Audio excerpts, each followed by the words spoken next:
This is Barb. This is Tara Cheney, Miss Kip. Oh, hi, Tara. Thanks for calling. You're welcome. Can you hear me okay? Yes, ma'am. Okay. Am I on speakerphone? Yes, ma'am. Okay. So we agreed that we can record each other. Is that right? Yes, that is correct.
So you sent an email yesterday that had some new documents in it Yes, that ma'am. some of them I don't think I've seen before.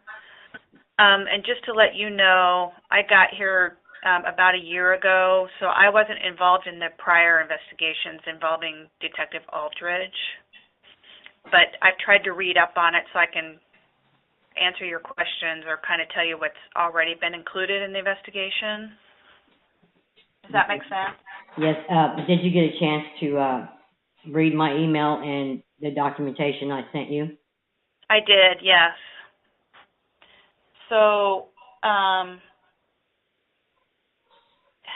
I ask you a few questions about that? Yes, ma'am. Okay.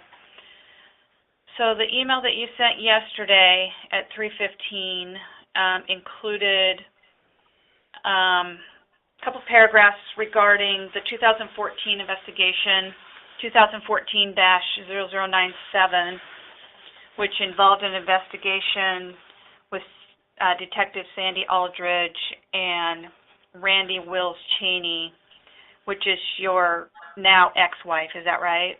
Correct. Okay. And then you have a paragraph here that you added some documents to prove that Detective Aldridge lied during that investigation as to her intent with her communication with Randy. Is that right? Yes, this is correct. Okay.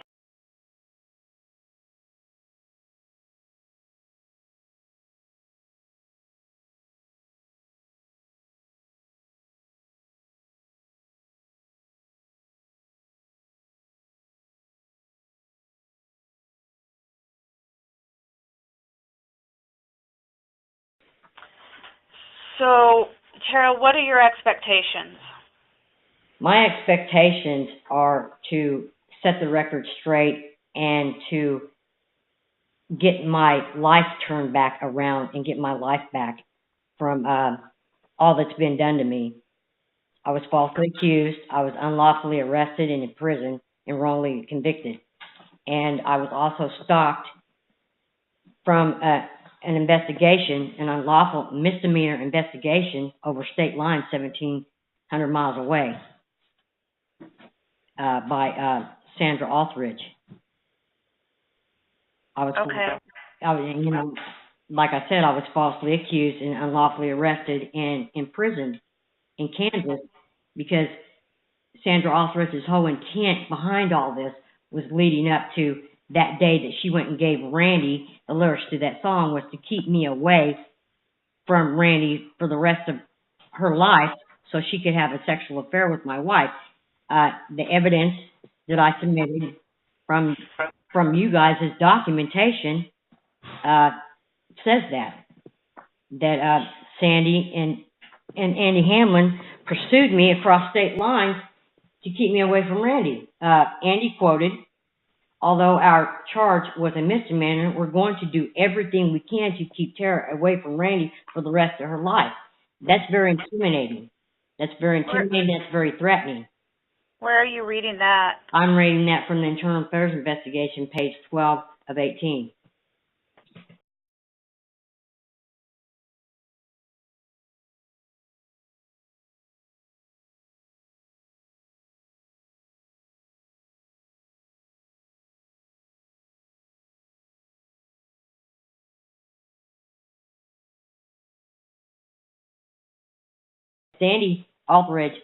Officer Sandy Altheridge went to her house in February and told her that she was going to charge me with breaking a no contact order. Okay. And that was in March. That was before I was even released out of state's custody in Kansas, 1,700 miles away.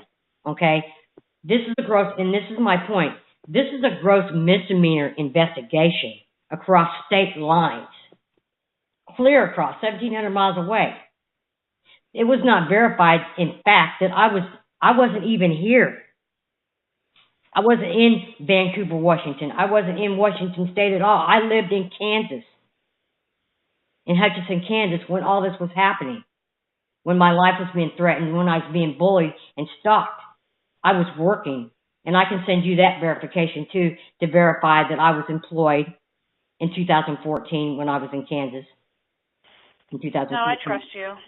When all this, I can verify documentation to everything I have put on this investigation, this complaint that I want investigated. I can verify hardcore evidence, which most of it is you all's documentations and records, that all this was a setup so Sandy could have an affair with Randy Wills, Navarro, Cheney, whatever. So why do you think that never went through? Why did that not continue?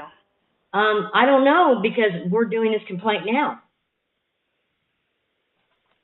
What do you mean? Why hasn't it gone through? What do you specifically? Why do you think Randy and Detective Aldridge didn't continue a relationship if they had one? I'm not sure that. I don't know, in fact, that they're not still having a relationship.